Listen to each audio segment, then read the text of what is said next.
بسم اللہ الرحمن الرحیم۔ السلام علیکم۔ مصر کی مشہور اداکارہ کا سبق آموز واقعہ۔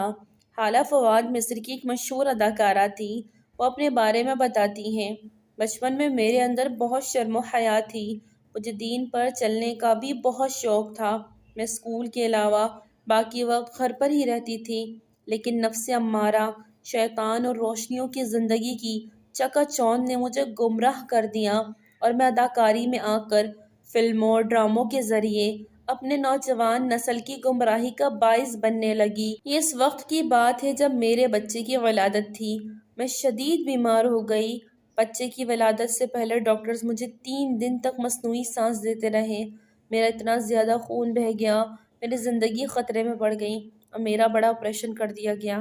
آپریشن کے بعد مجھے شدید درد ہونے لگا۔ میری دائیں ٹانگ سوج گئی اور اس کا رنگ بدل گیا۔ ڈاکٹرز نے بتایا مجھے جلتا جیسی خطرناک بیماری لگ گئی ہے۔ اس وقت مجھے میرے ضمیر نے جھنجھوڑا کہ تو اللہ تعالیٰ تم سے ناراض ہے اور اس وقت تک تمہیں شفا نہیں دے گا جب تک تم اداکاری نہ چھوڑ دو، کیونکہ تم اس کے ذریعے لوگوں سے بے حیائی پھیلا رہی ہو اور یہ حرام ہے، لیکن تمہیں شیطان اور نفس نے اس پر لگایا ہوا ہے۔ یہ سوچ کر میں گھبرا گئی، کیونکہ میں اداکاری سے عشق کرتی تھی۔ میں سمجھتی تھی کہ اداکاری کے بغیر میں جی نہیں سکوں گی۔ بہرحال تھوڑی بہتری آئی اور میں اپنے گھر آ گئی، لیکن پھر یہ بیماری بائیں ٹانگ میں بھی منتقل ہو گئی اور میری حالت مزید خراب ہو گئی۔ ڈاکٹرز نے کافی علاج کیا، لیکن بیماری شدید سے شدید تر ہوتی گئی۔ آخر ایک دن ایسا آیا کہ میری سانسیں اکھڑنے لگی۔ میں آس پاس کی ہر چیز میری نظروں سے اوجھل ہو گئی۔ اچانک میں نے سنا کہ میرا کوئی عزیز مجھے کہہ رہا تھا کہ تو لا الہ الا اللہ پڑھ، کیونکہ تو اپنی آخری سانسیں لے رہی ہے۔ میں نے کلمہ شہادت پڑھا۔ اس وقت مجھے میرے ضمیر نے کہا، اب جلد ہی تو قبر میں اترے گی، پھر تو اپنے اللہ کا سامنا کرے گی، جبکہ تو نے اس کے احکامات کو توڑا۔ تو نے اپنی زندگی بے حیائی اور گناہوں میں گزار دی۔ تو اللہ کا سامنا کیسے کرے گی؟ اسے کیا منہ دکھائے گی؟ حساب کیسے دوں گی؟ کیا اللہ کو یہ بتاؤں گی کہ تم نے شیطان سے شکست کھا لی تھی؟ میں موت کو اپنی آنکھوں سے دیکھ اور جسم و روح سے محسوس کر رہی تھی۔ مجھے انتہائی افسوس ہو رہا تھا۔ میں شرمندہ اور نادم تھی۔ آخر میں نے توبہ کر لی، اپنے اللہ سے معافی مانگ لی۔ اس لمحے میں نے محسوس کیا کہ میری سانسیں لوٹ آئی۔ میں اپنے ارد گرد کھڑے ہر شخص کو پہچاننے لگی۔ سب کی آنکھوں میں آنسو تھے۔ میرے شوہر کا چہرہ رو رو کر سرخ ہو گیا تھا۔ میرے والد صاحب بھی روتے رہے، لیکن میری والدہ ایک کونے میں کھڑی روتے ہوئے دعائیں مانگ رہی تھی۔ میں نے کمزور اور نحیف آواز میں ڈاکٹر سے پوچھا، کیا ہوا؟ اس نے کہا، اپنے رب کریم کا شکر ادا کرو، تجھے ناقابل یقین طور پر نئی زندگی مل گئی ہے۔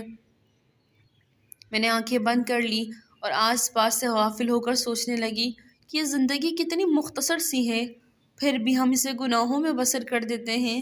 میں نے طے کر لیا کہ اب ہر کام اللہ کی مرضی کے مطابق کروں گی، اپنے کریم اللہ کو کبھی بھی ناراض نہیں کروں گی۔ اس طرح میں یعنی حالہ فواد اپنے رب کی طرف لوٹ آئی۔ میں نے اداکاری چھوڑ دی، پردہ کرنے لگی، اپنے شوہر اور بچوں کو وقت دینے لگی۔ تب مجھے احساس ہوا کہ ہماری میڈیا نے عورت کو ایک ایسی سستی گڑیا اور کھلونا بنا دیا جس سے شہوت پرست اور گمراہ لوگ کھیلتے ہیں۔ میرا اداکاری چھوڑنے کا فیصلہ ان جنس کے تاجروں کی بالکل اچھا نہ لگا۔ انہوں نے مجھے پاگل پن کا طعنہ دیا۔ وہ کہنے لگے بیماری نے اسے معذور کر دیا، جس کی وجہ سے اس نے اداکاری چھوڑ دی۔ میں بڑی حیران ہوئی۔ فلمی دنیا میرے اس فیصلے کے سامنے 2 حصوں میں بٹ گئی۔ کچھ نے مبارکباد دی، جبکہ بعض نے مجھے پاگل ہونے کا طعنہ دیا۔ اگر گناہوں کی زندگی چھوڑ کر اپنے رب کی طرف لوٹ جانا پاگل پن ہے، تو میں دل و جان سے اقرار کرتی ہوں کہ ہاں، میں بالکل پاگل ہوں، اور میں ساری دنیا کو اس پاگل پن کی دعوت دیتی ہوں جسے میں نے اپنایا۔ ناظرین، ویڈیو اچھی لگے تو لائک کریں، چینل کو سبسکرائب کریں اور دعاؤں میں یاد رکھیں۔ السلام علیکم۔